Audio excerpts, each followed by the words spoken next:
Hello everyone. उम्मीद करता हूँ आप लोग सब अच्छे होंगे, आपकी तैयारी भी अच्छी चल रही होगी। तो आप लोगों को सबको पता है कि हमने क्या चला सीरीज चलाई हुई है कि जामिया मिल्लिया इस्लामिया ने जो आपकी क्लास 9 की प्रीवियस ईयर्स की क्वेश्चंस करवाए हैं, हम उनके कर रहे हैं वन बाय करके कर रहे हैं, उन सब की क्वेश्चंस की प्रैक्टिस कर रहे हैं। तो उसी सीरीज को आगे बढ़ाते हुए आज जो हम प्रैक्टिस करने वाले हैं क्लास 9 में, जो आपको 2017 क्या हुआ था भाई, आपका एग्जाम होता है 2017 में जो आपका एग्जाम हुआ था क्लास 9 का। उसमें जो आपका क्या होता है इंग्लिश सेक्शन होता है। मैंने आप लोगों को बताया इंग्लिश और मैथ सेक्शन की प्रैक्टिस मैं क्या कर रहा हूँ, आप लोगों को मैं करवा रहा हूँ, बाकी आपके दूसरे अदर टीचर्स करवा रहे हैं। ठीक है ना। तो आप हमारे अगर आप प्रैक्टिस करना चाहते हैं तो आप हमारे डिस्क्रिप्शन में दिए गए ऐप के लिंक पर जाकर आप हमारे क्या करते हैं VOD batch download VOD batch को परचेज कर सकते हैं। जिससे आपको क्या मिलेगी, आपको आपकी तैयारी में थोड़ी इनहेंस मिल जाएगी। ठीक है ना। तो अपने सीरीज को आगे बढ़ाते हुए चलते भाई आपकी क्वेश्चन की तरफ। तो आपको पता है भाई, सबसे पहले क्या था भाई, आपको एक पैराग्राफ दिया जाता है और उस पैराग्राफ को आप अंडरस्टैंड करें, क्वेश्चन ही कह देते भाई आप आंसर देते हो भाई। तो मैंने आपको बताया था आप किसी भी कम्पिटेटिव एग्जाम में चले जाओ जिसमें आपकी इंग्लिश आती है, उसमें आपको ऐसे बेसिक इंग्लिश अंडरस्टैंडिंग तो आनी ही चाहिए। तो इसके लिए मैंने बताया था कि हमारे बैच में क्या चला हुआ, आपका स्पोकन इंग्लिश का भी हमने क्या चलाया भाई, बैच चलाया हुआ हमारे शान सर ने। तो आपसे उम्मीद कर रहा हूँ कि आप उस बैच को अवश्य ही परचेज करें, क्योंकि आप ये देखिए कि 6 7 बच्चों के लिए भी क्या करना पड़ेगा, ये इंग्लिश चीजें की आप देखो, ये आपका क्वेश्चन आया हुआ है तो ये आपको अंडरस्टैंड करना पड़ेगा। और उसके बाद क्या करना पड़ेगा, आपको क्वेश्चन के आंसर देने पड़ेगा। तो आप जब भी तो 6 7 से ही तो आगे भी जा क्या करना पड़ेगा भाई, बच्चों को compete करने के लिए आपको इंग्लिश की बेसिक अंडरस्टैंडिंग तो आनी ही चाहिए। तो आप बहुत ही मिनिमल कॉस्ट पर हमने क्या रखा है, वो बैच रखा हुआ है। ठीक है, आवाज पर मत जाना, आवाज थोड़ी तबीयत थोड़ी डाउन चल रही है भाई, तो इसलिए से भी हमारी आवाज ऐसी आ रही होगी आपको अजीब सी, मतलब थोड़ी भारी भारी सी। तो वो भी इसलिए एफर्ट डाला जा रहा है कि आपका एग्जाम क्या भाई पास में आ रहा है, तो मैं आपको कोशिश करता हूँ कि ज्यादा से ज्यादा क्या कर सकूँ, आपको तैयारी करा सकूँ। और मैं ये दावे के साथ कहता हूँ कि किसी बच्चे ने अगर हमारी ये सीरीज फॉलो कर ली तो उसमें मैं गारंटी देता हूँ कि कहीं से इंग्लिश पढ़ने की आवश्यकता ही नहीं पड़ेगी। वैसे एंटोनियम और सिनोनिम्स तो आपको पढ़ने पड़ेंगे, लेकिन जो आपके क्या पैराग्राफ से रिलेटेड और आपके जो टेंसेस से रिलेटेड आते हैं, वो तो कहीं से पढ़ने की आवश्यकता नहीं पड़ेगी, क्योंकि वही 4 5 सेंटेंसेस है। ऑप्टेटिव पूछ लेता है, इंटेरोगेटिव पूछ लेता है और आपका असर्टिव पूछ लेता है, ये 3 4 सेंटेंसेस वही घुमाकर पूछता रहता है। तो चलिए भाई, क्लास को लंबा ना खींचते हुए आज की क्लास को हम स्टार्ट करते हैं। आप मेरे साथ भी आप रीड करते हुए चलिए भाई, आप भी बेसिक अंडरस्टैंडिंग बनाते हुए चलिए, क्योंकि जब एग्जाम में होगा मैं तो आपको इसका हिंदी अनुवाद करके नहीं बताऊंगा, आपको स्वयं ही क्या करना पड़ेगा, इसका हिंदी अनुवाद करना पड़ेगा। तो आपको बेसिक अंडरस्टैंडिंग होती रहे और मैं भी उसका हिंदी अनुवाद बताता चलूंगा, तो आपको हमारी तालमेल बैठे कि हाँ जो मैं सोच रहा हूँ वो थोड़ा सा सही सोच रहा हूँ मैं। अब आपने देखा, तो मैंने बताया था इस टाइप के क्वेश्चन जो सोल्व करने हैं, तो आपको मैंने बताया पहले क्वेश्चन में जो पूछा होगा आप उसे लिख लेना, सेकंड में जो पूछा होगा उसे लिख लेना, थर्ड में जो पूछा होगा उसे लिख लेना। तो इसी तरीके से आप सारी चीजें लिख लोगे। जब आप पैराग्राफ पढ़ोगे तो आपको क्वेश्चन समझ में आ जाएगा कि ये क्वेश्चन मेरे से ये पूछ रहा है। यानी अब आपने लिखा पहले में क्या पूछ रहा है, स्टार से रिलेटेड पूछ रहा है, तो स्टार जहां पर भी आएगा तो आपको पता लग जाएगा ये कौन सा क्वेश्चन में था। तो आप क्वेश्चन पढ़ोगे, फिर आप क्या करोगे, पैराग्राफ पढ़ोगे, तो आपको आंसर मिल जाएगा क्या चीज हमारे से क्वेश्चन में पूछी हुई है। ये मैंने आपको हर वीडियो में बताया हुआ एक्सप्लेन करता है। देखते हैं टाइम मैनेजमेंट, आज का जो आपका पैराग्राफ है वो टाइम मैनेजमेंट के बारे में है। तो ये लिखा time management always remains the critical success factor. यानी टाइम मैनेजमेंट कह रहा है हमेशा सही एक क्रिटिकल कह रहे स्थिति रही है सक्सेस लोगों के लिए। यानी अगर आप सक्सेस होना चाहते हो तो आपको सबसे पहले क्या आना चाहिए भाई, टाइम मैनेजमेंट ही आना चाहिए करना। क्योंकि अगर आपको टाइम मैनेजमेंट ही नहीं आ रहा, क्योंकि वही तो क्रिटिकल काम है, अगर आपने वही पहले कर लिया तो आप क्या सक्सेस की पहली सीढ़ी पर तो पहुंच ही गए हो भाई। कि आपको पहले क्या करना हो भाई, किस टाइम क्या पढ़ना है, आपको यहाँ जाना है भाई, आपको घर का भी काम करना है, आपको बाहर भी जाना है, और भी XYZ काम होते हैं। तो इसीलिए जरूरी होता है आपका, आपको क्रिटिकल जो सक्सेस में काम होता है वो आपका टाइम मैनेजमेंट होता है। If anybody waste his boyhood, he will not be able to acquire and build by character in future and will suffer all consequences। यानी अगर कोई भी अपना टाइम किस पर बर्बाद करता है, बॉयहुड यानी भाईचारे में ज्यादा क्या टाइम ज्यादा खराब करता है। आपने लोगों जो लड़के होते हैं वो आजकल टोली बनाकर सिर्फ घूमते रहते हैं, तो उसे बॉयहुड बोला है। यानी आवारागर्दी के, यानी आवारागर्दी में घूमते हैं, तो वे क्या होंगे, वे इस काबिल भी नहीं होंगे कि अपना क्या कर सके भाई, करेक्टर को बिल्ड कर सके, या अपनी फ्यूचर में जो आपको दिक्कत आने वाली हो उसका वो सामना कर सके भाई। फिर लिखा similarly if a student neglects his studies from day to day, no amount of hard labour before the examination will get him through. यानी अगर उसे सिमिलरली, यानी एक स्टूडेंट क्या करता रहे, नेग्लेक्ट करता रहे, अनदेखा करता रहे अपने स्टडी को दिन प्रतिदिन, तो कोई भी अमाउंट उसे क्या नहीं मिलेगा भाई, जो उसने हार्ड अपना थोड़ा बहुत परिश्रम कर रहा होगा उसका उसे रिजल्ट नहीं मिलेगा भाई एग्जामिनेशन के बाद में। तो ये बोला a person who understand the important important of time, यानी जो व्यक्ति क्या समझता है, अंडरस्टैंड, वो इम्पोर्टेंट को समझता है टाइम को। अ पर्सन हु अंडरस्टैंड, जिस व्यक्ति ने ये समझ लिया कि टाइम क्या है, टाइम इंपॉर्टेंट है। तो आगे लिखा है प्रैक्टिस पंचुअलिटी इन लाइफ, और प्रैक्टिस जो है क्या, पंचुअलिटी है, यानी जो प्रैक्टिस आप टाइम पर करोगे वो आपकी लाइफ को सफल बनाएगी। तो अ पंचुअल पर्सन, यानी जो एक क्या होता है, एक टाइम पाबंदी पर्सन जो होता है, हु यूजेस हिज टाइम कौशली, कौशली का मतलब सावधान में, यानी जो पंचुअल व्यक्ति होता है अपने टाइम को कैसे यूज करता है भाई, सावधानी से खर्च करता है, बिकम सक्सेसफुल इन लाइफ, तो अपनी लाइफ में क्या हो जाता है भाई, वो सक्सेसफुल हो जाता है। If we look around, we will see that successful men in all sphere of life and are men who made proper use of every moment of their time. यानी अगर हम क्या देखेंगे भाई, अपने आसपास देखेंगे, अपने आसपास किसको देखेंगे भाई, सक्सेसफुल पीपल को देखेंगे, तो वो आप स्पेयर हो लाइफ, तो अपनी वो हर केवल अपने हर लाइफ की जो क्या भाई स्थिति है, उसमें वो क्या मिलेगा, हर चीज को प्रॉपर बना रखेंगे, और एवरी मोमेंट कैसे रखेंगे भाई, देयर टाइम, और अपने मोमेंट को अपने हिसाब से रखेंगे। The most prosperous nations too are those that do not waste any moment, यानी इंपोर्टेंट नेशंस में होते हैं जो अपना टाइम क्या नहीं करते भाई, वेस्ट नहीं करते किसी भी क्षण के लिए। फिर अनपंक्चुअल, यानी क्या होता है, जो आपका अनपंक्चुअल क्या होता है, मैन होता है, यानी जो टाइम का पाबंदी नहीं होता, can not finish his own duties and incurs and displeasure of others by wasting his time too. जो अनपंक्चुअल टाइम हो, जो कहता है, जो टाइम पर पाबंदी व्यक्ति नहीं होता, वो क्या करता है, कभी भी अपना काम जो है वो समय पर समाप्त नहीं कर पाता, और दूसरों को क्या करता है, डिस्प्लेजर का मतलब, और दूसरों को भी वो दुख पहुंचाता है। ठीक है ना, ये लिखना displeasure others by wasting his time to, और दूसरों को क्या करता है, दुख पहुंचाता है अपना टाइम वेस्ट करने के साथ साथ ही। आगे लिखिए, इन्हें लगा in the military field delay few minutes may change the destiny of a nation, यानी अगर आपने देखा इन द मिलिट्री में हम क्या कर रहे हैं, एक फील्ड डिले और फ्यू मिनट का, अगर आप क्षणिक समय के लिए भी समय बर्बाद कर रहे हो, तो वो क्या होगा, आपकी डेस्टिनी क्या कर देगा भाई, वो हमारे नेशन की जो डेस्टिनी है वो काफी चेंज हो जाएगी भाई। It is true that nobody can accurate forecast the future, और यह क्या, यह सच नहीं है कि कोई भी क्या नहीं दे सकता, एक्यूरेट अपना फ्यूचर नहीं देख सकता। फोरकास्ट का मतलब भविष्यवाणी, यानी कोई भी इतना, चाहे टाइम पंचुअल वाला हो या आपका विदाउट पंचुअल वाला हो, तो वो कोई भी इतना एक्यूरेट क्या नहीं कर सकता, अपने भविष्य के बारे में सोच नहीं सकता या उसे इमेजिन नहीं कर सकता। तो there are many things that are beyond the control of human being, यानी बहुत सारी चीजें ऐसी हैं जो ह्यूमन की कंट्रोल से क्या है भाई, आपकी पर है। The economy and financial situation of countries are fast changing, और जो आपने देखा भाई, इकोनॉमिक्स एंड फाइनेंशियल सिचुएशन किसकी भाई, कंट्रीज की क्या हो रही है भाई, फास्ट चेंजिंग, बहुत तेजी से आपकी चेंज हो रही है भाई। दो the future is unseen man can work hard today, जब यद्यपि क्या है भाई, आपको फ्यूचर क्या दिख रहा है, अनसीन दिख रहा है, आपने कभी फ्यूचर देखा नहीं है, तो मैन आदमी को कैसे करना चाहिए भाई, कठिन परिश्रम करना चाहिए आज। तो to increase the probability of a better future, किस लिए हार्ड वर्क करना चाहिए, प्रोबेबिलिटी ऑफ बेटर फ्यूचर, यानी अच्छे भविष्य के लिए हमें आज क्या करना चाहिए, कठिन परिश्रम करना चाहिए। People should use their time properly, और लोगों को अपना समय जो है सही तरीके से यूज करना चाहिए। मोर एवर, हालांकि if we begin to put off things, यानी अगर हम चीजों क्या करेंगे, चीजों को डिले करने लग जाएंगे, we will soon get into the habit of indolence, और हम जल्दी अगर हम चीजों को डिले करने में लग जाएंगे, तो हम किसकी आदत पड़ जाएगी, हमें इंडोलेंस का मतलब होता है आपका लेजी, यानी हमें आलस की आदत पड़ जाएगी, and the slowly bring about our own you, और यू जो होगा हमारा लेजीनेस क्या होगा, हमारा खुद बर्बाद करने का क्या होगा भाई, आपका कारण होगा भाई। The weather condition always remains uncertain, यानी जो वेदर की कंडीशन रहती है हमेशा क्या रहती है भाई, आपकी सर्टेन नहीं रहती, अनसर्टेन रहती है, कभी भी चेंज हो सकती है। फिर ये बोला है there remains a risk of natural calamities to tackle the situation of natural calamities, और ये कह रहा था ये हमेशा रिस्क होता है कि आप क्या करो भाई, नेचुरल को कैसे आप उसे कवर कर सकते हो, क्योंकि नेचर क्या होता है, हमेशा अनसर्टेन होता है, ये तो नहीं पता आप कैसा वातावरण बन जाए, कब भूस्खलन आ जाए, कब आपको क्या आ जाए भाई, तूफान आ जाए या सुनामी आ जाए।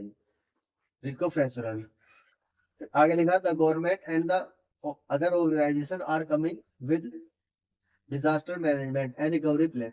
और फिर हमारी गवर्नमेंट जो होती है, जो आपके ऑर्गेनाइजेशन होते हैं जो गवर्नमेंट द्वारा बनाए जाते हैं, वे आते हैं किस लिए भाई? डिजास्टर मैनेजमेंट और रिकवर प्लान, यानी जो डिजास्टर हुआ उसे कैसे करा जाए और इसे हम कैसे रिकवर कर सकते हैं, उनके लिए क्या आते हैं भाई? गवर्नमेंट और ऑर्गेनाइजेशन आते हैं। During the time of emergency, यानी टाइम के इमरजेंसी टाइम के दौरान the disaster recovery team are expected to act fast without wasting a single minute. और जो डिजास्टर जो टीम होती है, वो क्या बिना समय को गवाए सारी चीजों को कवर करने क्या करती है भाई? जितना जल्दी हो सके कवर करने की कोशिश करती है। आगे देखिए, if we look all around important, अगर हम देखें भाई अपने चारों तरफ जो भी इंपॉर्टेंट इवेंट हो रहे हैं हिस्ट्री में, वी विल सी दैट, हम ये देखते हैं that all successful people of history made the best use of time. जो भी आपने हिस्ट्री में, हमने क्या अपने हिस्ट्री के चारों तरफ देखेंगे तो हम ये देखेंगे जो भी सक्सेसफुल पीपल रहे हैं उन्होंने टाइम का क्या यूज करा? बेस्ट यूज किया है। The prosperous people of the world are very conscious about the value of time. जो भी इंपॉर्टेंट व्यक्ति होते हैं वो अपने टाइम की समझते हैं, वे अपने टाइम की वैल्यू समझते हैं। So we should never waste our time. तो इसलिए हमें क्या नहीं करना चाहिए? अपने समय बर्बाद नहीं करना चाहिए। And try to make their best of it. और हमें समय का यूज कर कर अपनी लाइफ को बेहतर बनाना चाहिए। ठीक है भाई? तो अब आपने क्या पढ़ लिया? अब आपने जो मैंने आपको हिंदी पढ़ाई, आपने बेसिक भी मेरे साथ साथ पढ़ा होगा। ये मतलब नहीं कि जो मैंने आपको हिंदी बताई है वही आपको बनानी है। जो आपने लमसम बनी है आपको वही बनानी है, मतलब कम से कम आपने ट्राई तो करिए। क्योंकि जब एग्जाम में बैठोगे तब आपसे वो भी नहीं बने, क्योंकि आपको इतना ही प्रेशर होगा कि इसे हिंदी में कैसे करें। तो उसके लिए मैंने बताया था कि आप क्वेश्चन लिखिए, फिर पैराग्राफ पढ़ते भी जाओगे ना तो आपको क्वेश्चन से रिलेटेड आपका एरर पता चलता चला जाएगा। तो आपको अगर ये पूछ लूं, मैं इसमें यही पूछ लूं कि आपका जो पैराग्राफ है इसका टाइटल क्या है, ये भी क्वेश्चन आया हुआ है। तो अब आप, जब मैं क्वेश्चन पढ़ रहा था तो आपको पता होगा इसमें जो सारी क्वेश्चन है टाइम मैनेजमेंट के बारे में, कि अगर टाइम मैनेजमेंट नहीं करोगे तो आप क्या हो जाओगे? अनसक्सेसफुल हो जाओगे। टाइम मैनेजमेंट नहीं करोगे तो आप कैसे हो जाओगे? आप लेज हो जाओगे। टाइम मैनेजमेंट नहीं करोगे क्योंकि आप क्लाइमेट क्या है? अनचेंज है, किसी भी समय चेंज हो सकता है। यानी इस पैराग्राफ का जो टाइटल आएगा आपका टाइम मैनेजमेंट है, जो मैंने पढ़कर लगा है। अब हम क्वेश्चन पर चलते हैं। यानी जो अब आपका क्या होता है भाई? अनपंक्चुअल मैन होता है, यानी जो आपका समय पाबंदी नहीं होता वो क्या करता है भाई? मेक्स अदर्स पीपल अनहैप्पी, यानी वो दूसरे पीपल को अनहैप्पी करता है। हमने पढ़ा था भाई करेक्ट है भाई। फिर does not finish his work on time, जब वो समय पाबंदी नहीं होगा यानी काम समय पर नहीं करेगा, तो वो समय क्या होगा भाई? जिस समय पर उसे वो काम देना होगा वो उस समय पर दे नहीं पाएगा। तो इसलिए क्या हो जाएगा? तो वो अपना काम क्या भाई? अपना काम समय पर फिनिश नहीं करेगा, ये भी करेक्ट होगा। फिर gets into the habit of becoming lazy, आपने देखा होगा जो अनपंक्चुअल क्या होता है व्यक्ति होता है, वो बिकमिंग क्या मतलब आपका लेजी बंदा चला जाता है।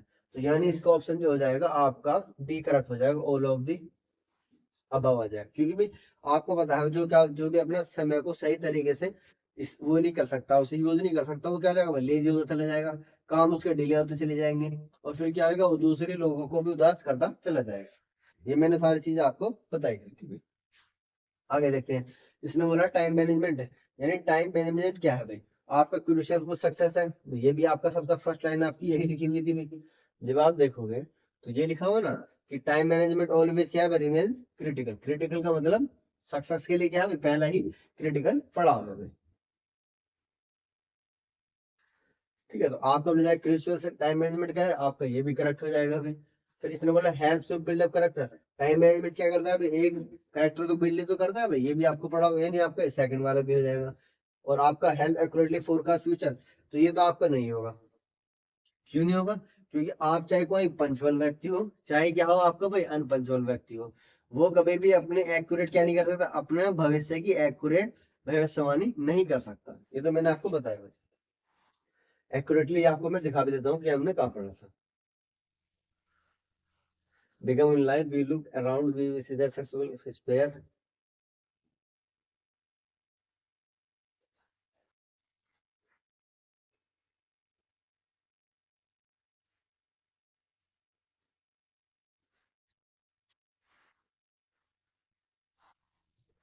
ठीक है भाई, practice punctuality in life. A punctual man who uses his time becomes successful in life. If you look around, you will see the people in the square who made proper use of the movement of the prosperity. देखो हमने जो question पढ़ा था ना, जो अनपंक्चुअल man होता है वो क्या करता है भाई? आपका एक तो अपने ड्यूटी क्या नहीं करता, वो समय पर खर्च नहीं कर, वो करेगा नहीं, और दूसरे लोग क्या करेगा भाई, उदास करेगा, और अपना टाइम भी क्या करेगा आपका भाई वेस्ट करेगा। ये फर्स्ट वाले क्वेश्चन में जो था आपका भाई, इन the military field day by day minutes in by chain let's the nation it is true that nobody, ये लिखा हुआ कि क्या है भाई, ये इट इज ट्रू दैट, ये सच है कि नोबडी यानी कोई भी नहीं, नोबडी का मतलब कोई भी नहीं, ना ही पंचुअल वाला और ना ही आपका अनपंचुअल क्या नहीं कर सकता, यानी एक्यूरेटली फोरकास्ट नहीं कर सकता अपने फ्यूचर का, यानी बिल्कुल सही सही क्या नहीं कर सकता, अपने भविष्य की क्या नहीं कर सकता भाई, भविष्यवाणी नहीं कर सकता। तो ये तो आपका कोई भी हो, चाहे आपका पंचुअल हो चाहे आपका अनपंचुअल हो, तो ये तो वैसे गलत हो जाएगा। यानी आपका टाइम मैनेजमेंट से आप अपना फ्यूचर क्या नहीं कर सकते, एक्यूरेट भविष्यवाणी नहीं कर सकते। तो आपका ऑप्शन हो जाएगा भाई, ये आपका सी वाला सही हो जाएगा, ए और बी। यानी टाइम मैनेजमेंट से क्या होता है भाई, आप जो आपका टाइम क्रिटिकल है उसे आप क्या करते हो भाई, सही करोगे टाइम मैनेजमेंट से, तो आपका क्रिटिकल फॉर सक्सेस आ जाएगा। जब आपका टाइम मैनेजमेंट करोगे तो वो हेल्प किसमें करेगा, आपके कैरेक्टर को बिल्ड करने में उसकी हेल्प करेगा। तो ए और आपका बी हो जाएगा भाई। ठीक है, तो आपने लगा the meaning of the phrase of put off, तो पुट ऑफ का मतलब होता है भाई, ये आपको सिनोनिम पता होगा, वैसे तो अंदर लिखा है, अगर आप उसकी मीनिंग निकाल कर बना सकते हो तो अच्छी बात है, नहीं तो पुट ऑफ तो आपको याद होना चाहिए। पुट ऑफ का मतलब है किसी काम को डिले करना, क्या करना भाई, डिले करना। तो ये आएगा भाई, टू कीप समथिंग, अगर किसी चीज को दूर रखना, ये तो नहीं होगा भाई डिले करना। टू टॉलरेट, किसी को सताना भाई, ये भी नहीं होगा। टू कीप डिलेइंग समथिंग, यानी किसी चीज को डिले करना, हाँ यही तो मतलब होता है, तो यानी सी वाला हो जाएगा। टू ट्रीट बैडली, किसी से बुरा व्यवहार करना, ये भी नहीं होगा। तो पुट ऑफ का जो मतलब होता है कि क्या करना, काम को पोस्टपोन करना या डिले करना, तो वही लिखा हुआ है डिले समथिंग, यानी किसी काम को क्या करना है, पोस्टपोन कर। तो इसलिए मैंने बताया हमारे बैच पर एक बेसिक अंडरस्टैंडिंग आपको मेरे साथ 500-600 रुपए में क्या मिल जाएगा, बेस्ट कोर्स मिल जाएगा, मैं आपको गारंटेड दे रहा हूँ। तो उससे क्या होगा, आपकी बेसिक अंडरस्टैंडिंग मिल जाएगी। ठीक है, कई बार आप क्या रह जाए भाई, क्या आप इंग्लिश की वजह से आपका सिलेक्शन किसमें रह जाए, जामिया मिल्लिया इस्लामिक यूनिवर्सिटी में ना रह जाए, तो उसके प्रॉपर तैयारी करें। अगर जो बच्चे क्या कहते हैं 2027 की तैयारी करना चाहते हैं, तो हमारे लिए क्या कहते हैं, हमारे लिए कोर्स वीओडी परचेज कर सकते हैं, और आपको लाइव जो बैच चलेगा वो भी आपको कंबाइन करके एक ही प्राइस में मिल जाएगा भाई। ठीक है ना, ये अभी हाल फिलहाल के लिए क्या चला, अभी ईद का ऑफर चला हुआ है सिर्फ अभी। फिर इसने लगा था antonym of the world indolent, यानी आपको एंटोनियम पूछा है, एंटोनियम का मीनिंग होता है भाई अलग मीनिंग।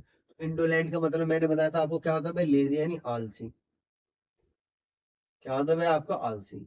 अब आलसी, अब आलसी क्या होता है भाई, डिसेंट का मतलब है सभ्य, यानी जो अच्छा दिख रहा है भाई, ये तो नहीं आएगा भाई। एंटोनियम एक्टिव का मतलब जो क्या रहता है, बिल्कुल सतर्क रहता है, यानी बिल्कुल आपका एक्टिव रहता है, एक्टिव का मतलब आलसी नहीं है। तो एंटोनियम पूछा था, तो आपका बी वाला ऑप्शन क्या होगा, ये आपका करेक्ट हो जाएगा।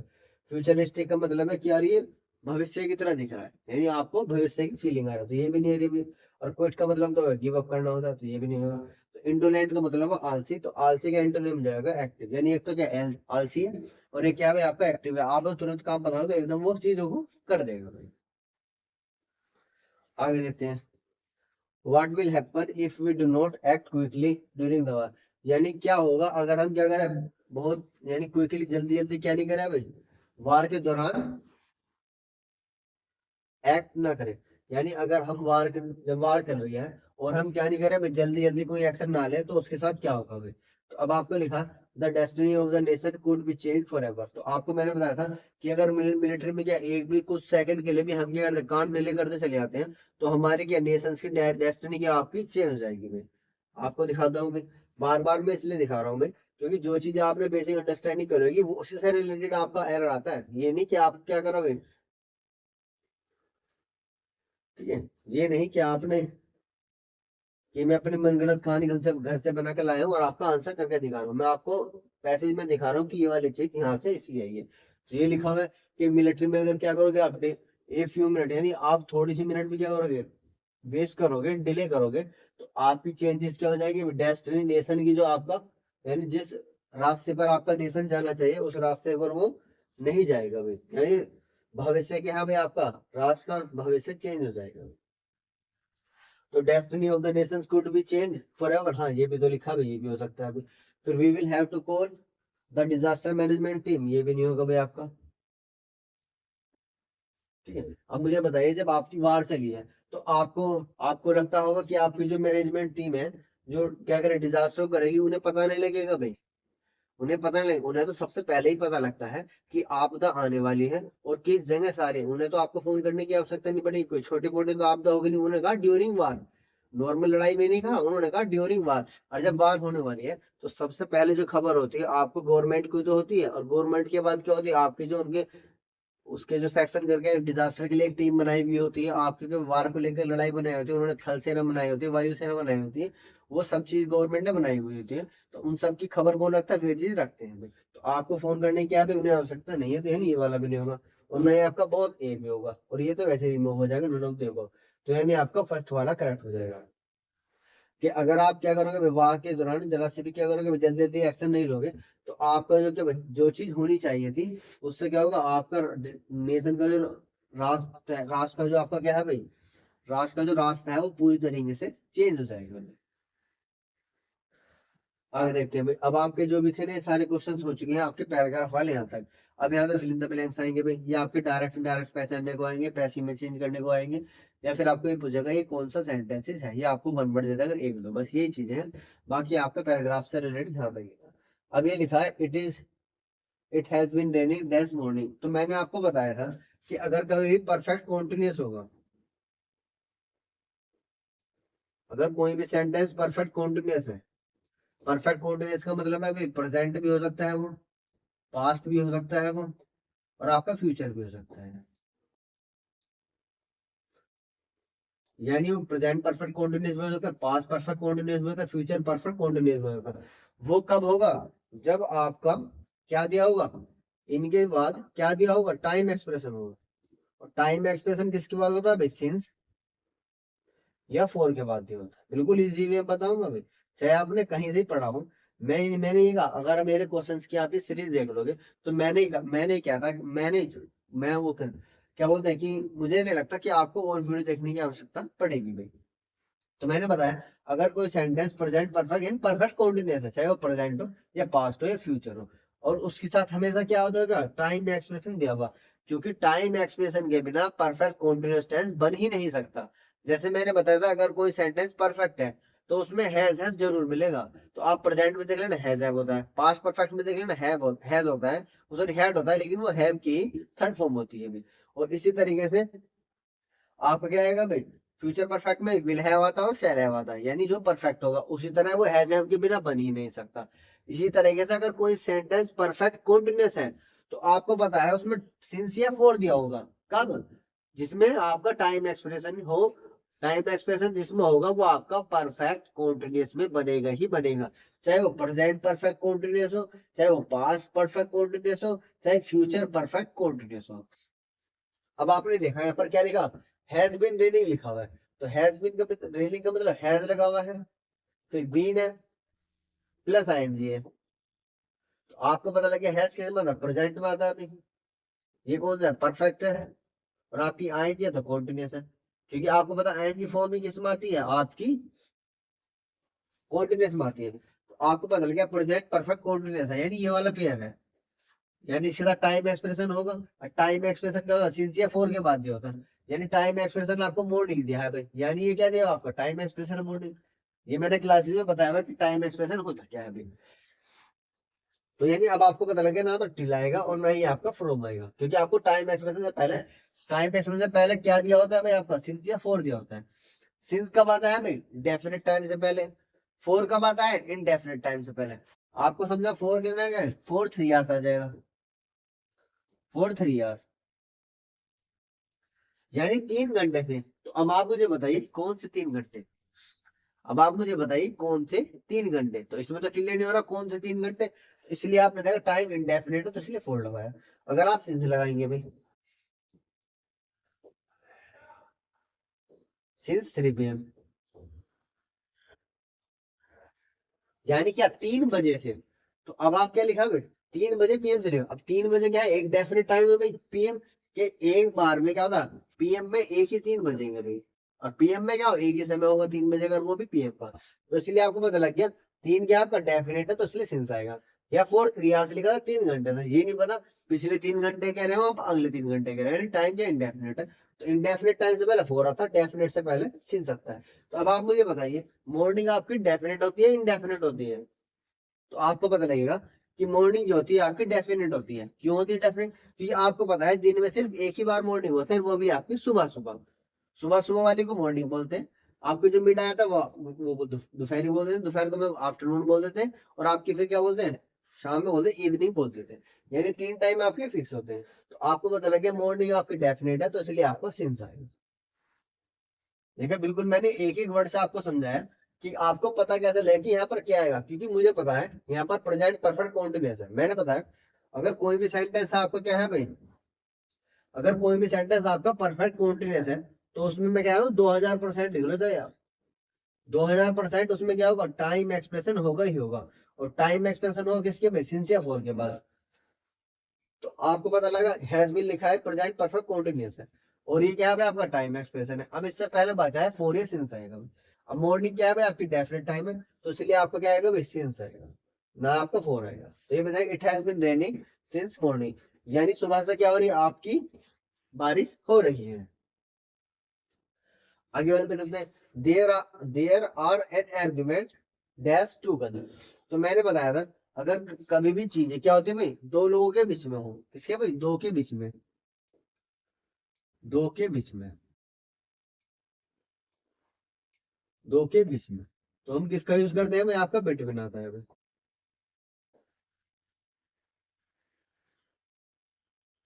अगर आपकी चीजें दो से ज्यादा हो, दो से ज्यादा, तो फिर किसमें किसका यूज करते हैं भाई, अमंग का यूज करते हैं।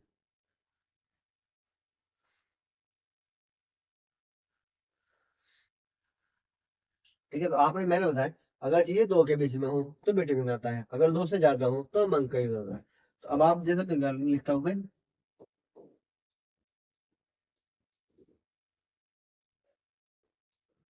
Distribute these sweets among the poor.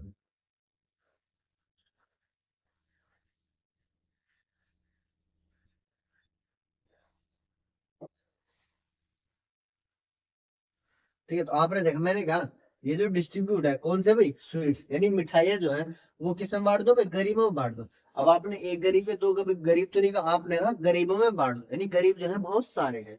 तो आपने देखा जब दो से ज्यादा है तो किसका यूज करना हम, तो आपने देखा बांटने के यूज में, जो अब आप क्या चीज दो बांट रहे हो, वो बांट दो से ज्यादा में बांट रहे हो, तो हमने किसका यूज करा भाई, अमन। और अगर आपने क्या कर दिया, यहाँ पर आपने सिर्फ ये चेंज कर दिया पुअर की जगह।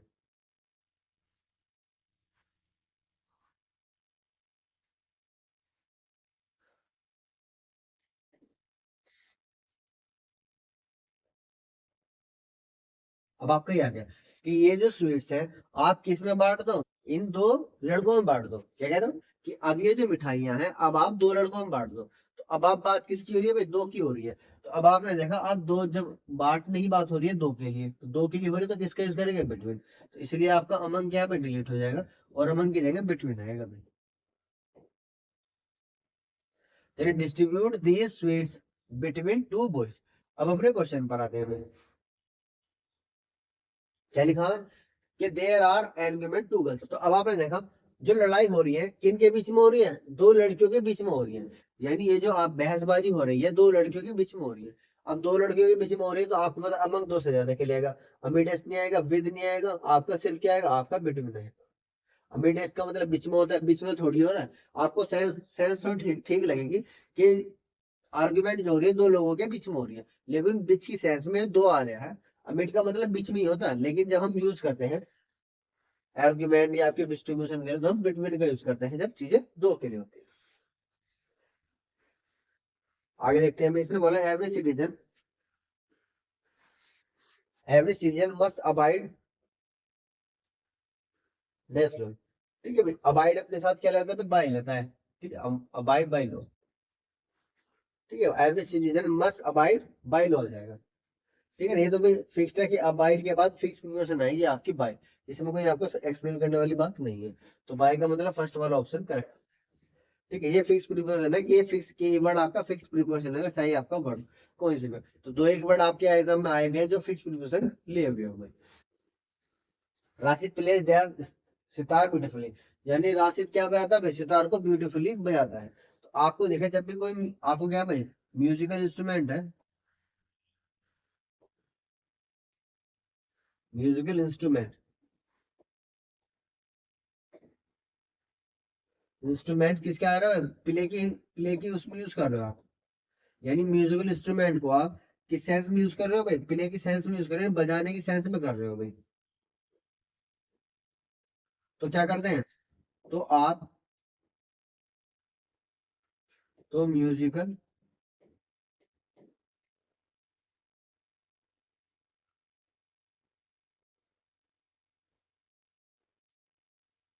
म्यूजिकल इंस्ट्रूमेंट जो आएगा आपका,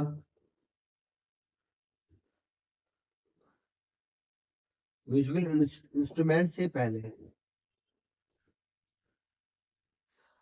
किसका है भाई, द आर्टिकल, द आर्टिकल का यूज करते हैं।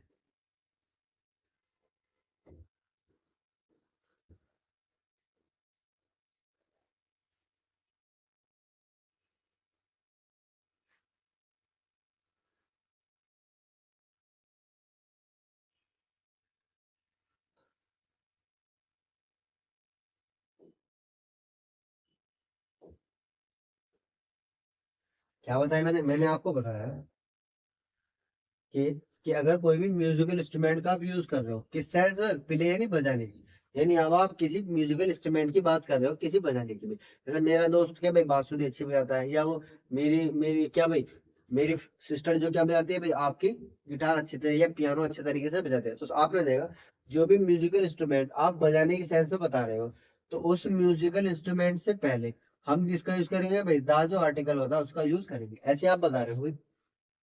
कि राशिद क्या बजाता है भाई, सितार को जो है ब्यूटीफुली बजाता है।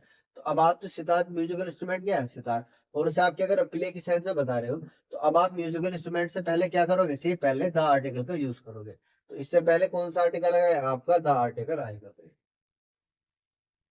ठीक है, ये मैंने आपको बता दिया क्यों आएगा, क्योंकि जब म्यूजिकल इंस्ट्रूमेंट को हम बजाने की सेंस में क्या करते हैं, यूज करते हैं, या उसकी बात बता रहे हैं, तो उस म्यूजिकल इंस्ट्रूमेंट से पहले आपकी द आर्टिकल अनिवार्य आएगा ही आएगा। आगे लिख spy the tenses of the following, यानी अब आपको बताना है कि आपके कौन सा सेंटेंस है।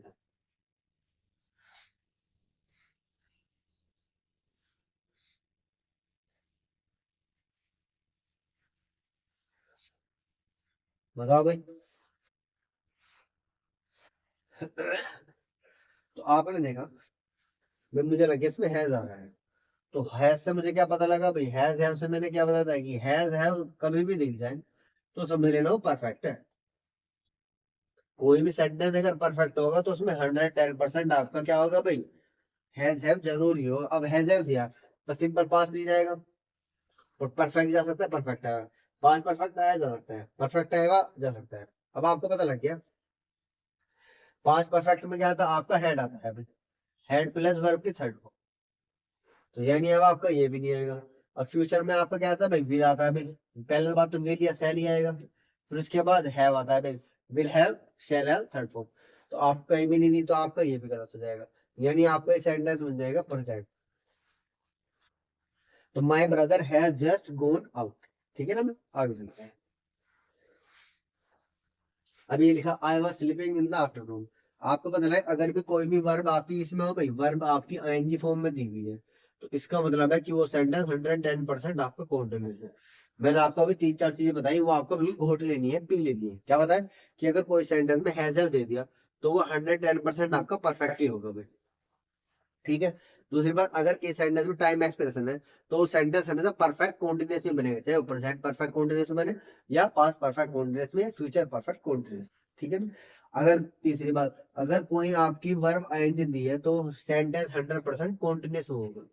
अब आपने देखा, आप वाज देखते समझ जाओगे, वाज का मतलब पास्ट में आता है भाई, पास्ट ही जाएगा, तो प्रेजेंट वाले दोनों ही कट जाएंगे हमें भाई, वाज तो वैसे ही कट जाएगा क्योंकि आपका वाज पास्ट में आता तो ही आ जाएगा।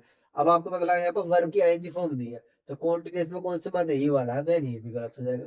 अगर आपको वैसे भी वर्ब याद है तो आप कर सकते हैं भाई कि वाज प्लस आईएनजी फॉर्म किस में दी है, यानी पास्ट में काम चल रहा था, यानी पास्ट कॉन्टिन्यूस, आप वैसे भी कर सकते हैं। ज्यादा लंबा नहीं, खासकर मैं तो आपको ज्यादा लंबा लंबा इसलिए बता रहा हूँ कि बाई चांस आपके एग्जाम में याद करा हुआ नहीं है जो आपने याद करा है, तो आप बाकी ऑप्शन को कैसे एलिमिनेट करोगे और सही ऑप्शन तक कैसे जाओगे, तो वही टेक्निक बता रहा हूँ। क्योंकि आप ये तो नहीं कि जो आप याद कर गए वही आओगे, जो आप याद कर गए उसके बेसिक पर सवाल आते हैं, ना कि वही सवाल आते हैं। तो इसी तरीके से मैं आपको सारे ऑप्शन बता रहा हूँ कि ये ऑप्शन इसलिए सही नहीं है, ये ऑप्शन इसलिए सही नहीं है, और ये वाला इसलिए सही नहीं है, और ये इसलिए सही है, और उसका मैं आपको कारण भी बता रहा हूँ कि ये क्यों सही नहीं है भाई। ये नहीं कि मैंने आपको ऑप्शन पढ़ा और सेकंड वाला टिक लगाकर चला गया। तो अभी आप देख रहे होगे कि सिर्फ 25 क्वेश्चन को करने के लिए मैं आपको क्या लगा 1 से 1.25 घंटा बताने में लगा रहा हूँ, क्योंकि मैं आपको नॉलेज भी दे रहा हूँ पीछे कि आपका ऑप्शन क्यों सही है और किस लिए गलत है भाई।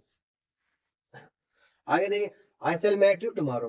अब आपने देखा सेल किस में आता है, फ्यूचर में आता है। पहली बात तो यही है भाई, सिविल सेल आपको ये दिन तो नॉर्मल पता होगा कि आपका इजारा किस में आता है, वाजवर किस में आता है, हैजब किस में आता है। ये तो बाकी आगे की बात है कि कौन सा होगा। बस सेल देखते हैं, आप समझ गए किस में होगा भाई। आई सेल मीट यू टुमारो, यानी सेंटेंस में भाई कहीं गलती है भाई। आपका भाई सेल दिया हुआ है, तो आपको पता है फ्यूचर है ना, तो भाई सिंपल प्रेजेंट होगा ना, प्रेजेंट कॉन्टिन्यूस है, पास्ट कॉन्टिन्यूस, ये रहा आपका नीचे, सॉरी ये रहा ना सिंपल फ्यूचर।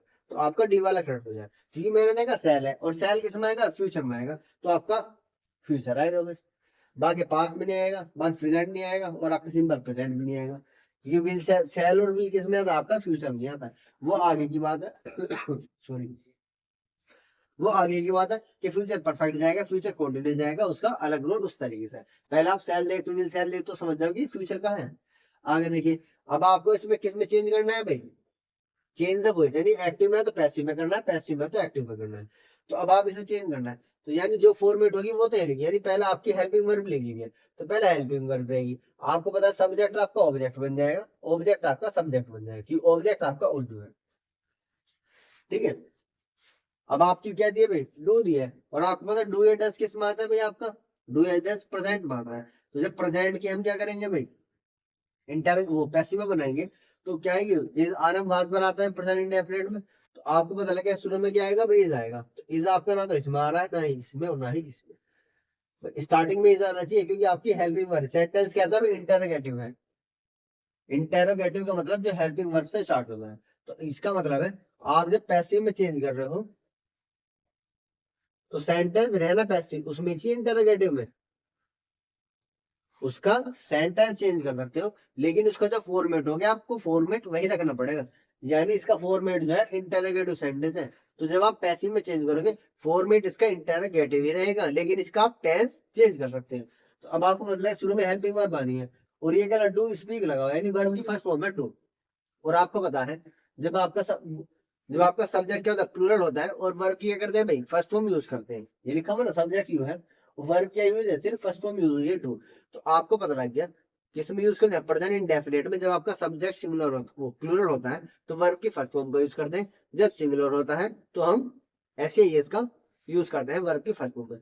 तो अब आपको पता लग गया डू है, प्रेजेंट है, तो विल भी चेंज में नहीं होगा आपका, उर्दू भी स्टार्टिंग में नहीं है, क्योंकि आपको इंटरोगेटिव रखना है, और आपका विल भी नहीं आएगा, तो एक ही ऑप्शन बचा आपका बी वाला, इज आ जाएगा, फिर उर्दू आएगा। फिर आपको पता है उसके बाद इसके बाद क्या आती है, थर्ड फॉर्म आती है। यानी अगर आप क्या करोगे भाई, वर्ब की फर्स्ट फॉर्म को किसमें चेंज करना हो, प्रेजेंट इंडेफिनिट दिया, प्रेजेंट इंडेफिनिट में क्या होता है, वर्ब की फर्स्ट फॉर्म आती है, या आपको उसमें एस या ई एस ऐड होता है। जब आप इसका क्या बनाते हो, पैसिव बनाते हो, पैसिव में क्या हो जाता है भाई, इज आ जाता है भाई, आर आ जाता है भाई, और आपका एम आ जाता है, और उनके बाद थर्ड फॉर्म में जाती है। या हालांकि आपको क्लासेस में बताई गई होगी, फिर मैं आपको बताया था मैं, आपने देखा फर्स्ट फॉर्म आई है, आपको पैसिव में चेंज करना, तो इज आर एम आएगा। तो अब आपको पता है इंटरोगेटिव बनाना है, तो नहीं यहाँ पर इज आएगा, तो इज यानी एक ही सेंटेंस दिया था, आगे मुझे आगे चेक करने की आवश्यकता ही नहीं पड़ेगी। आगे देखते हैं भाई, post this letter, post this letter. अब ये इसको पैसिव में चेंज करना है भाई, तो आपको मैं एक बात एडिशनल बताता हूँ, ये सेंटेंस कैसा है भाई, आपका इंपेरेटिव सेंटेंस है। इंपेरेटिव सेंटेंस है भाई। इंपेरेटिव सेंटेंस क्या होता है, इंपेरेटिव सेंटेंस वो होता है जिसमें आप क्या देते हो, ऑर्डर, रिक्वेस्ट, ये एडवाइस देते हैं भाई। ठीक है, अब आप देखें, पोस्ट दिस लेटर, यानी इस लेटर क्या कर दो, पोस्ट कर दो। तो अब आप इस लेटर में क्या दे रहे हो भाई, ऑर्डर दे रहे हो। तो यानी मुझे तो पता लगे इंपेरेटिव सेंटेंस है। तो जब भी आपको पता हो कि इंपेरेटिव सेंटेंस को अगर हम पैसिव में चेंज करते हैं, तो पहले क्या आता है भाई, आपकी लेट आती है, लेट प्लस ऑब्जेक्ट आता है, प्लस क्या आता है भाई आपकी बी आती है, बी फॉर्म, और प्लस आपका सब्जेक्टिव, जो आपका सब्जेक्टिव केस बन जाएगा वो है। यानी ऑब्जेक्ट का मतलब है यहाँ पर ऑब्जेक्ट आएगा जो सब्जेक्ट बन गया भैया यहाँ पर, और सब्जेक्ट आएगा जो अब यहाँ पर आकर ऑब्जेक्ट बन गया, यानी ऑब्जेक्ट सब्जेक्ट बन जाता है, सब्जेक्ट ऑब्जेक्ट बन जाता है। ठीक है, तो अब आपने देखा लेट लिखा हुआ, तो लेट सिर्फ आपका एक ही ऑप्शन में, ये वाला, ये नहीं आएगा आपका, ये वाला भी नहीं आएगा, और इन लोग इसमें, क्योंकि मुझे पता है सॉरी, ठीक है, क्योंकि मुझे पता है इंपेरेटिव सेंटेंस को हम अगर हम किसी में चेंज करें, पैसिव में चेंज करें, पैसिव में जब चेंज करते हैं तो उसका स्ट्रक्चर होता है लेट ऑब्जेक्ट, यानी जो आपका ऑब्जेक्ट है वो आप सब्जेक्ट बन जाएगा, बी प्लस सब्जेक्ट यानी थर्ड फॉर्म। तो अब आपने देखा लेट आएगा, अब दिस लेटर आया, अब दिस लेटर क्या था, मतलब ये आपका ऑब्जेक्ट है भाई, तो ऑब्जेक्ट आपका सब्जेक्ट बन गया, तो आपका सब्जेक्ट बन गया, फिर आपकी बी आएगी, फिर बी आएगी, फिर आपका ऑब्जेक्ट, ऑब्जेक्ट क्या आएगा, पोस्ट आएगा, वो सब्जेक्ट सॉरी यहाँ आएगा भाई आपका पास्ट पार्टिसिपल आएगा, पास्ट पार्टिसिपल, और पास्ट पार्टिसिपल क्या होता है, आपकी वर्ब भी थर्ड फॉर्म होती है, वर्ब भी थर्ड फॉर्म। यानी अब आपको सिंपल में बताओ, आपका लेट आएगा, प्लस आपका क्या आएगा भाई, प्लस आपका ऑब्जेक्ट आएगा, प्लस आपकी बी आएगी, और प्लस थर्ड फॉर्म आएगी। अगर आपको कोई भी कंफ्यूजन हो, सिंपल भाषा में, सिंपल वे में मैंने आपको बता दिया, क्या बताया देख, क्योंकि मुझे पता आपकी अंडरस्टैंडिंग इतनी अभी बिल्ड नहीं है, पता नहीं आपने कहाँ से कोर्स अपना कंप्लीट किया है, कहाँ से नहीं किया, और उन्होंने आपको ये चीजें बताई है या आपकी नहीं बताई है, फिर भी मैं आपको, आप कोशिश कर रहा हूँ कि मैं आपको सारी चीजें बताते हुए चलूंगा, क्योंकि आपको इससे क्या प्रैक्टिस ऐसा हो जाए, सारी चीजें क्लियर हो जाएगी। अगर फिर भी एक आध बच्चों को पूरा हमारा कोर्स करना है, तो हमारे क्या भाई डिस्क्रिप्शन में दिए गए ऐप का लिंक है, उस पर जाकर हमारा ऐप डाउनलोड कर कर उड़ान करियर अकेडमी आप डाउनलोड करना, और उस पर हमारे कोर्स चला हुआ है जामिया और एएमयू रिलेटेड क्लास 9 का, वीओटी बैच का कंप्लीट हो गया, आप उसे क्विक रिवीजन कर सकते हैं। अब आपको पता है इंपेरेटिव सेंटेंस को हम किस में चेंज करते हैं, अगर पैसिव में चेंज करें, तो पहला तो इंपेरेटिव होता है क्या, जिसमें आप ऑर्डर रिक्वेस्ट या एडवाइस देते हैं, तो अब आपने देखा पोस्ट दिस लेटर, अब आप ऑर्डर दे रहे हो कि इस लेटर को पोस्ट कर देना। जब आप इंपेरेटिव सेंटेंस को पैसिव में करते हैं, तो उसका स्ट्रक्चर जो आता है, लेट आएगा, फिर ऑब्जेक्ट आएगा, फिर आपका बी आएगी, फिर आपकी थर्ड फॉर्म आएगी। तो अब आपने देखा इंपेरेटिव सेंटेंस है तो लेट आएगा, एक ही में लेट आया था, तो इन बाकी तो वैसे एलिमेंट हो गए, वैसे भी आप देखो लेट आया हुआ, फिर आपका क्या है ऑब्जेक्ट आया दिस लेटर, फिर बी आई भी है, फिर थर्ड फॉर्म आई भी है पोस्टेड। क्लियर, तो याद रख लेना इसे। आगे देखते हैं पद्मा सिंह अशोक, इसे ही पैसिव में चेंज करना है। अब आपको ऑब्जेक्ट क्या है भाई, ये तो आपका ऑब्जेक्ट है, और पद्मा क्या है भाई आपकी सब्जेक्ट है। अब आपको पता है ये तो यहाँ आ जाएगा, और ये आपका सब्जेक्ट बन जाएगा, यानी होता है ना कि पैसिव में ऑब्जेक्ट सब्जेक्ट सब्जेक्ट ऑब्जेक्ट बन जाता है। ठीक है, तो अब आपको पता असोंग, असोंग आ जाएगा भाई, असोंग आ गया भाई, सब में असोंग है। आपकी ये सिंग लगी हुई है, आपके लिए सिंग लगी हुई है, तो जब आप इसे पैसिव में चेंज करोगे तो किस में जाएगा, यानी आपकी वर्ब की फर्स्ट फॉर्म टी हो, या आपकी फर्स्ट फॉर्म में क्या दिया हो भाई एस या ई एस हो, यानी प्रेजेंट इंडेफिनिट सेंटेंस है। यानी प्रेजेंट इंडेफिनिट को पैसिव में जब चेंज करते हैं, तो हम क्या करते हैं, पैसिव में चेंज करते वक्त क्या आता है, इज आता है, आपकी आर आती है, या आपका एम आता है, या प्लस थर्ड फॉर्म आती है। तो आपने देखा सिंग्स यानी वर्ब क्या है आपकी सिंग है, और इसमें ऐसा लगा हुआ है क्योंकि पद्म क्या है सब्जेक्ट सिंगुलर है, तो यानी अब आपकी प्रेजेंट इंडेफिनिट को पैसिव में चेंज करेंगे, तो इज आर एम या वर्ब की थर्ड फॉर्म आएगी भाई। तो यानी अब आपका ये वाला तो ऑप्शन आएगा क्योंकि वाज नहीं आएगा, अब आपने इज आएगा, अब बीइंग नहीं आएगा भाई आपका, बीइंग के बाद टू भी नहीं आएगा, आगे इज आएगा क्योंकि सब्जेक्ट सिंगुलर क्या है भाई, सॉन्ग एक की बात हो रही है, तो इज आएगा, फिर आपकी इज आ गया तो थर्ड फॉर्म आएगी, तो इसलिए सिंग की भी क्या आएगी, संग आएगी, तो आपका ए वाला ऑप्शन करेक्ट हो जाएगा। तो a song is sung by Padma आ जाएगा। आगे देखते हैं spy the kind of sentence in question, यानी अब आपको क्वेश्चन दिया होगा, अब आपको बताना है ये सेंटेंस कौन सा भाई, नेगेटिव है, इंपेरेटिव है, या आपका ऑप्टेटिव है, या आपका फ्यूचर है, या आपका प्रेजेंट है, ये बताना है ठीक है, आज देखते हैं भाई Kashmir is an inspired country. Kashmir जो है is an inseparable part of India, यानी कश्मीर का जो पार्ट है वो भारत से अलग होने वाला पार्ट नहीं है, यानी उसे आप अलग कर ही नहीं सकते। तो अब आप देखिए इंटेरोगेटिव क्या होता है, जिसमें आप क्वेश्चन पूछते हैं।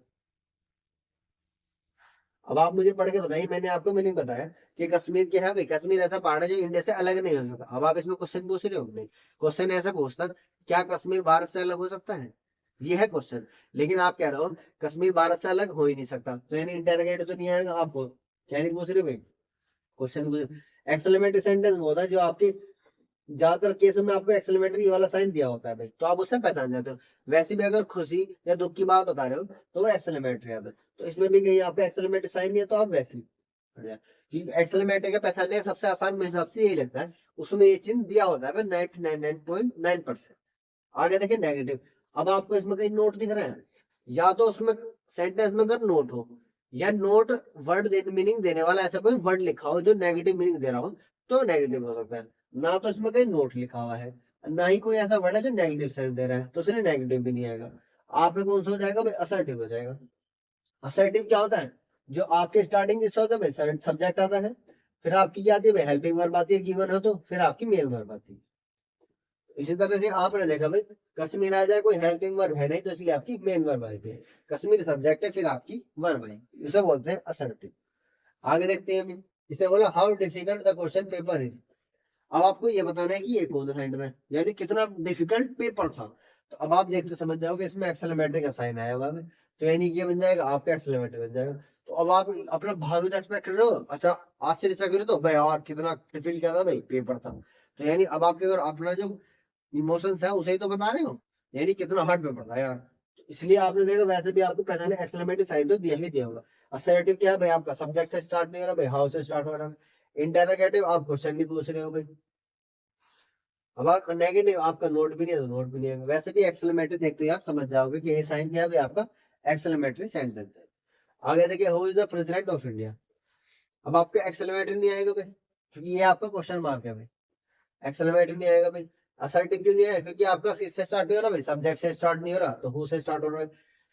नेगेटिव क्यों नहीं आया, क्योंकि इसमें आपका ही भी नोट नहीं दिख रहा, ये नेगेटिव सेंस नहीं आएगा, तो आपका सी वाला ऑप्शन करेक्ट हो जाएगा, इंटरोगेटिव सेंटेंस। अब आप देखना इंटरोगेटिव में क्या करते हैं, क्वेश्चन पूछते हैं। अब आप इसमें क्वेश्चन ही तो पूछ रहे होगे कि भारत का प्रेसिडेंट कौन है, क्वेश्चन ही तो पूछ रहे हो। अब इसका रिप्लाई आना है कि आप कौन है भाई, अब प्रेसिडेंट में द्रौपदी मुर्मू है, फिर आप क्या बोलोगे पीछे रामनाथ कोविंद थे। तो ऐसी तरीके से इंटरोगेटिव सेंटेंस ही होता है आपका जो क्वेश्चन होता है। लेकिन मैं बाकी चीजें भी इसलिए एक्सप्लेन कर रहा हूँ कि बाकी का ही पता होना चाहिए कि ये वाला सेंटेंस क्या होता है, ये क्या होता है और ये क्या होता है, और आपका यूं सही क्यों है। आगे देखते हैं, इसने बोला 20 years from now we dash in digital occupied building, यानी अब से 20 साल बाद हमें इस बिल्डिंग में रहते हुए कितने साल हो जाएंगे, इन डिजिटल ऑक्यूपाइड बिल्डिंग, यानी अब से 20 साल बाद हम इस किस में रह रहे होंगे भाई, हम इस डिजिटल ऑक्यूपाइड बिल्डिंग में रह रहे होंगे भाई। क्या बताया कि आज से 20 साल बाद हम इस डिजिटल ऑक्यूपाइड जो बिल्डिंग है क्या कर रहे रहेंगे भाई, हम इस बिल्डिंग में रह रहे होंगे, यानी काम जो है अब आपका आने वाले समय में होगा। आप ये तो कह रहे हो कि फ्यूचर में 20 साल बाद क्या हो रहा होगा भाई, इस बिल्डिंग में हम रह रहे होंगे, यानी अब आप फ्यूचर की बात बता रहे हो। तो आपका ना तो आर लिविंग आएगा, ना इस लिविंग आएगा, ना वर्ल्ड लिविंग आएगा, आपका सिर्फ क्या आएगा भाई, फ्यूचर की बात हो तो विल बी लिविंग आएगा। क्योंकि आपको पता है कि आप फ्यूचर की बात बता रहे हो कि 20 साल बाद हमें क्या हो जाएगा, इस बिल्डिंग में रहना है। अभी आप रह नहीं रहे या रहते हुए हो जाएंगे, पास्ट तो वैसे नहीं आएगा, पास्ट की बात नहीं बता रहे, आप फ्यूचर की बात बता रहे हो कि अब से 20 साल बाद हम इस बिल्डिंग में रह रहे होंगे। जैसे आपने कोई प्लॉट लिया, अब आपने बच्चों को कहता कि भाई हम 1-2 साल बाद यहाँ पर घर बनाएंगे, अभी आप बना रहे तो आप फ्यूचर में बनाओगे, तो सेंस फ्यूचर की आ रही है तो विल भी है आपकी, शायद भी आ रही है, और रह रहे होंगे नहीं काम चल रहा होगा तो आपका एनजी आएगा भाई। वैसे भी उसमें एक ही सेंटेंस आपका विल बनाना। फिर आगे लिखा हुआ the luggage lab in my school dash with computers and headphone for each student, यानी सॉरी ये बोला है जो आपके स्कूल में क्या है भाई, जो हमारे स्कूल में आपकी लैंग्वेज लैब है। अब लैंग्वेज लैब का मतलब है जो हमारे स्कूल में एक लैंग्वेज लैब है, यानी अब आप किसकी बात कर रहे हो, लैंग्वेज लैब की बात कर रहे हो। लैब क्या है, एक चीज होती है, यानी आपका जो सब्जेक्ट है वो सिंगुलर है, सब्जेक्ट जो है वो आपका क्या है भाई, सिंगुलर है। तो सिंगुलर से पता लग गया जो भी आएगी वर्ब सिंगुलर आएगी भाई, ना तो आपकी भाई आर आ ही नहीं सकती, क्योंकि आर आप किसके लिए आते हैं, प्लूरल के लिए, ये चीज आएगा। अब आप बता रहे हैं कि आप एक नॉर्मल बात कह रहे हो, जब भी मैंने बताया आपको कोई नॉर्मल बात कहनी हो या आप किसी की आदत बता रहे हो तो किससे बनाते हैं, प्रेजेंट इंडेफिनिट बनाते हैं। तो अब आप कह रहे हो कि हमारे जो स्कूल में एक लैब है उसमें क्या हर बच्चे के लिए क्या एक इक्विपाइड ईयरफोन दिया गया है। तो अब आप जब बात करें इक्विपाइड, अब आप कोई काम चल थोड़ी रहा है भाई कि हमारे कॉलेज में लैब है वो इक्विपाई कर रहे हैं, हम कह रहे हैं हमारे जो स्कूल में एक लैब है उसने क्या इक्विपाई कर दिया है। तो जब काम कर दिया है, और काम इक्विपाई जो है वो किसी के द्वारा होता है, जब काम खुद करोगे तो वो एक्टिव आता है, जब किसी के द्वारा किया जाता है तो पैसिव आता है। तो आएगा तो प्रेजेंट में ही जाएगा, और जब पैसिव में आएगा तो इसके साथ थर्ड फॉर्म आएगा, यानी बी वाला करेक्ट हो जाएगा, हेड भी नहीं आएगा। क्योंकि आप एक नॉर्मल बात कह रहे हो कि हमारा जो स्कूल है वो क्या कर रहा है, हर बच्चे के लिए हेडफोन इक्विपाइड कर रहा है, ये कर चुका है, ठीक है ना। तो अब आपने देखा क्या आएगा इसमें, आपका प्रेजेंट में कि आप नॉर्मल बात कह रहे हो, और इक्विपाई जो हुआ है वो आपके द्वारा नहीं हुआ है, काम क्या हुआ, आपके स्कूल के द्वारा हुआ है, यानी काम किसी के द्वारा हुआ है, और जब काम किसी के द्वारा होता है तो पैसिव बनता है। तो इसलिए आपने देखा इसके साथ थर्ड फॉर्म दिए, इसके साथ थर्ड फॉर्म कब आती है, पैसिव में ही आपकी आती है। आगे देखिए इसने बोला change the narration in the question. अब आप चीज नरेशन चेंज करनी है, यानी डायरेक्ट होगा तो इनडायरेक्ट करना होगा, इनडायरेक्ट तो डायरेक्ट करना पड़ेगा। अब आपको पता होगा सैड गौरव सैड, यानी ये पास्ट में, यानी ये भी चेंज होगा। अब सैड लगा हुआ है तो एक्सप्रेस तो नहीं है भाई, एक्सप्रेस भी नहीं आएगा। सैड टोल्ड, टोल्ड भी नहीं होगा, क्योंकि सैड टू का टोल्ड होता है, ना कि सैड का। अगर सैड दिया होगा तो आपका सैड ही रहेगा, तो सैड सैड हो जाए। फिर आपको आएगा आगे। अब आपको पता आई जो है सब्जेक्ट, आई जो है किसके अकॉर्डिंग चेंज होता है भाई, सब्जेक्ट के अकॉर्डिंग। और सब्जेक्ट क्या है, गौरव, और गौरव क्या है भाई, ही है। यानी आपके जो इन प्लेस में आपको आई की जगह ही हो जाएगा, तो यानी आई नहीं रहेगा, आपका क्या हो जाएगा, ही हो जाएगा, सी वाला ऑप्शन आपका ये भी सही नहीं रहेगा। क्योंकि आपको पता है वांट में जब आप क्या करोगे, पास्ट में जाओगे, ये क्या है present indefinite, present indefinite six में जाओगे भाई, एक पीछे पास्ट में जाओगे तो क्या बन जाएगा, पास्ट इंडेफिनिट बनता है। और पास्ट इंडेफिनिट में क्या होता है, सिर्फ वर्ब की सेकंड फॉर्म आती है, वो ऑलरेडी दिया हुआ है। मैंने आपको बताया जो इन्वर्टेड कॉमा के अंदर क्या लिखी होती है भाई, वर्ब लिखी होती है, वो एक पास्ट पीछे चली जाती है। जैसे प्रेजेंट इंडेफिनिट है तो पास्ट इंडेफिनिट चली जाएगी भाई। अगर आपका क्या है भाई प्रेजेंट परफेक्ट है तो पास्ट परफेक्ट चली जाएगी, ठीक है ना। आगे देखते हैं। इसलिए बोला Ramya says I shall go to Delhi tomorrow. अब पहले तो आप ये देखो, पहले ये सेज है, तो सेज रहेगा, इसमें भी सेड है, इसमें भी सेड है, इसमें भी सेड है, आपका डी वाला करेक्ट हो जाएगा। क्योंकि अब आपको देखा, अब सेज है, जब आपके प्रेजेंट में है तो इसे हम चेंज ही नहीं करेंगे।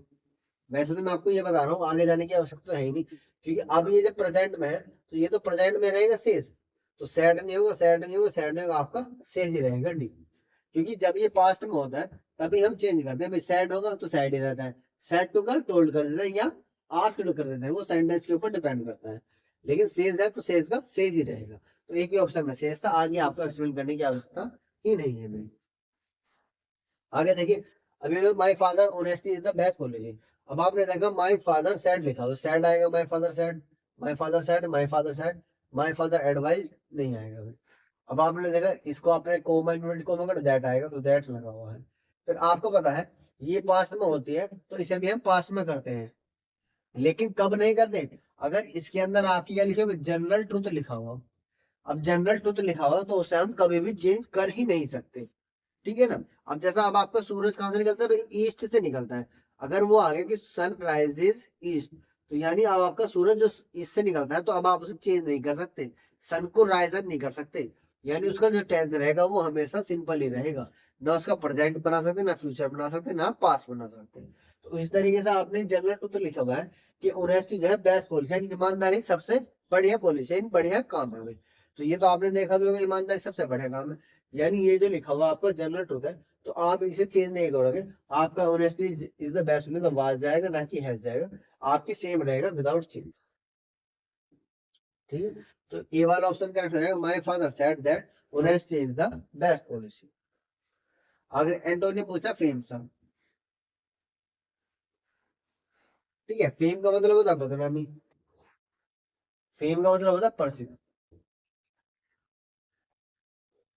और फेम का क्या आ जाएगा भाई आपका, फेम का आ जाएगा आपका अनफेम, अनफेम मतलब बदनाम, ठीक है। आगे देखते हैं।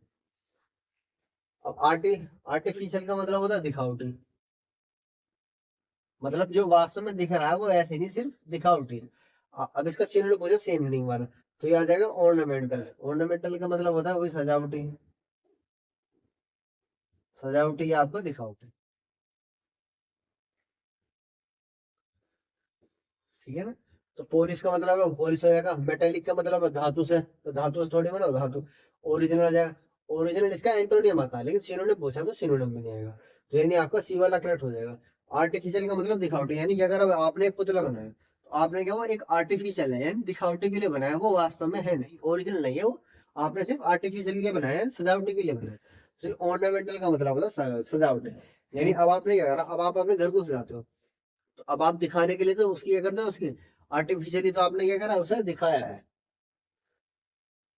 ठीक है, तो आपके जितने मोस्ट इंपोर्टेंट क्वेश्चन हो सकते थे, हमने क्या कर लिया, उसकी क्वेश्चंस की प्रैक्टिस कर ली। अभी एक आध दिन में आपको कल या परसों क्या मिल जाएगी, हमारा एक वन शॉट वीडियो मिल जाएगा आपको, इंग्लिश का क्लास 9th का, जामे मिले इस्लामिया का। मैं आपको वो करूंगा, अगर आपने ये भी वीडियो नहीं देखी, सिर्फ आप एक वो वीडियो देख लेना, क्योंकि इन सब का ही मर्ज वीडियो होगी वाली। आपको सारी चीजें क्लियर हो जाएंगी, उस एग्जाम से 2 दिन, 1-2 दिन पहले देख लेना, आपको सारी चीजें बढ़िया चली जाएंगी और आपकी एज भी बढ़िया बनेगी। ठीक है ना। अगर किसी बच्चे को कोई भी डाउट हो, तो अगर आप कहीं भी XYZ कोचिंग से पढ़ा हो, आपने आपने यूट्यूब से पढ़ा हो, अपने पास से कहीं भी पढ़ा हो, आपको अगर मैथ या इंग्लिश से कोई भी रिलेटेड आपकी कोई क्वेरी हो या आपको क्वेश्चन हो जो हो नहीं रहा हो, लेकिन आपको उसका सॉल्यूशन चाहिए, तो हमारे डिस्क्रिप्शन में क्या दी, जीमेल आईडी दी हुई है, तो उस पर आप क्या कर सकते हैं, हमारे वो क्वेश्चन का फोटो अटैच कर कर आप भेज सकते हैं। हम उसकी वीडियो बनाकर आपको अवश्य समाधान करेंगे। बाकी क्या पता आपको उस क्वेश्चन दूसरे लोगों को भी फायदा मिल जाएगा। ठीक है ना, चाहे वो आपका इंग्लिश का हो, चाहे वो आपका मैथ से हो। ठीक है ना, तो मिलते हैं भी आप लोगों से नेक्स्ट वीडियो में, इतने ही उत्साह और उमंग के साथ। तब तक के लिए सी यू, गुड बाय।